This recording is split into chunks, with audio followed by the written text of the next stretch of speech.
प्रहलाद जी से भी उत्कृष्ट भक्ति पांडवों की है, यह बात नारद जी कह रहे हैं।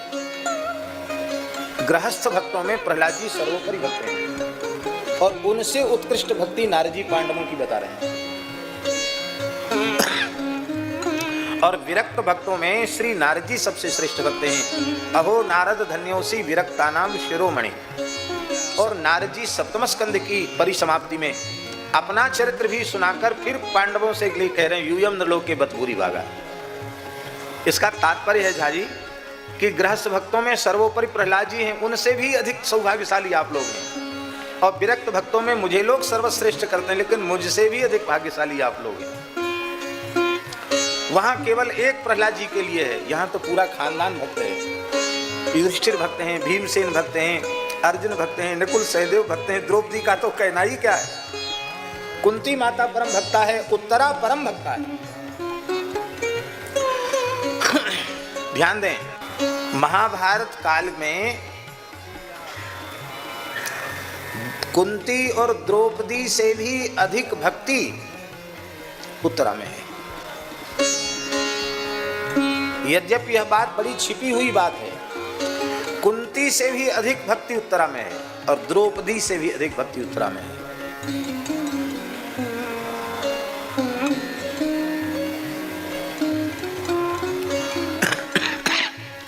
इसको ये मत समझ लेना कोबड़ छोट कहता प्रातु, इसमें कोई बड़ा छोटा नहीं किया जा रहा है, एक बात कही जा रही है।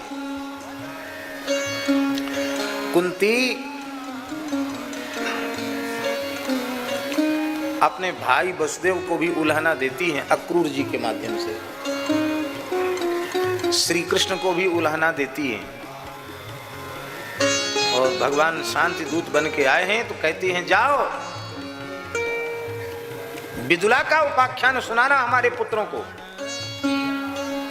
मैं क्षत्राणी हूं, वीर प्रसविनी हूं, उन्हें युद्ध करके और अपने अधिकार को प्राप्त करना चाहिए। कोई सहायता न करे तो भी उन्हें युद्ध करना चाहिए। एक क्षत्राणी का जो शौर्य है, क्षत्राणी की एक प्रकृति है, उसका परिचय कुंती दे रही है। भक्ति श्री कृष्ण में है, ये बात जरूर है, पर श्री कृष्ण को भी उल्हाना, अक्रूर जी को भी उल्हाना देती है, भैया वसुदेव को भी उल्हाना देती। भैया ने भी हमारे लिए कुछ नहीं किया, मैं इतनी विपत्ति में पड़ी रही। और द्रौपदी पर संकट आता है तो द्रौपदी पहले उस सभा में बैठे हुए वृद्ध पुरुषों की ओर देखती है। जिस सभा में पितामह भीष्म हो, उस सभा में मेरे साथ अन्याय नहीं हो सकता। पर भीष्म भी नीचा सिर करके बैठे हैं। गुरुपुत्र अश्वत्थामा तो कुछ कहेगा, वो तो महान ऋषि है, धर्मनिष्ठ है। अश्वत्थामा भी कुछ नहीं बोलता, पिता ही नहीं बोलते तो क्यों बोलेगा। कृपाचार्य कुल गुरु हैं, उन्हें तो कहना ही चाहिए। पुरोहित, उसके सामने यजमान कोई अधर्म अपकृत्य करते हैं तो पुरोहित का धर्म है उसको रोकना, मना करना। प्रभु भी कुछ नहीं बोलते।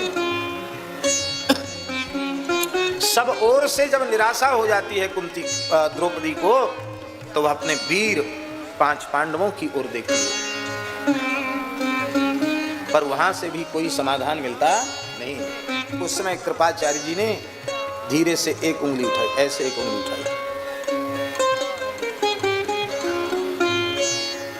एक उंगली उठाने का भाव क्या था? अंतःकरण निर्मल हो तो पूरी गीता सुनाने की जरूरत नहीं पड़ेगी। अंतःकरण निर्मल हो तो गीता का सार सर्वस्व, सर्वधर्मान परित्यज्य माम एकम शरणं व्रज अहं त्वा सर्व पापेभ्यो मोक्षयिष्यामि मा शुचो। यह है गीता का सार सर्वस्व। इसका ज्ञान चित्त निर्मल हो तो इशारे में हो जाए। द्रौपदी समझ गई कि कृपाचार्य कह रहे हैं कि तू अनेकों की ओर देख रही है, यही तेरी सबसे बड़ी भूल है। तू एक श्री कृष्ण को पुकार, तेरा समाधान हो जाएगा। और द्रौपदी ने पुकारा और भगवान ने वस्त्रावतार ग्रहण करके द्रौपदी की रक्षा की। कथा प्रसिद्ध है। पर उत्तरा की ओर देखो, उत्तरा के गर्भ में परीक्षित विद्यमान है, विराजमान है। और जब ब्रह्मास्त्र का प्रयोग किया है अश्वत्थामा ने उत्तरा के गर्भ पर, उस समय उत्तरा ने न किसी की ओर देखा और न किसी को पुकारा, सीधे श्री कृष्ण का आश्रय लिया। इसलिए कुंती और द्रौपदी से भी अधिक भक्ति उत्तरा में। घर में बहू बेटियों पर संकट आता है तो पहले वो अपने बड़ी बूढ़ी को बताती कि नहीं, उचित था कि अपनी सास द्रौपदी से कहती कि माँ जी देखो मेरा मैं जल जाऊंगी, मेरा गर्भ नष्ट हो जाए, मेरी रक्षा करो। अथवा अपनी ददिया सास कुंती को कहती, न द्रौपदी को कहा, न कुंती को कहा, न 5 पांडवों की ओर देखा, केवल श्री कृष्ण को पुकारा, पाहि पाहि महायोगिन देव देव जगतपते, नान्यं त्वदभयं पश्ये यत्र मृत्युः परस्परम्। और भगवान ने उत्तरा के गर्भ में प्रवेश किया और गर्भगत परीक्षित की रक्षा की। भैया कौशल्या, देवकी, यशोदा, इन्होंने पता नहीं कितनी तपस्या की होगी, तब ठाकुर जी इनके गर्भ में आए। भगवान ने वर दिया कि तुम्हारे पुत्र हम बनेंगे। लेकिन उत्तरा की कोई साधना दिखाई नहीं पड़ती, कोई वर भी नहीं मांगा, पर उत्तरा के गर्भ में भगवान चले गए। पांडव तो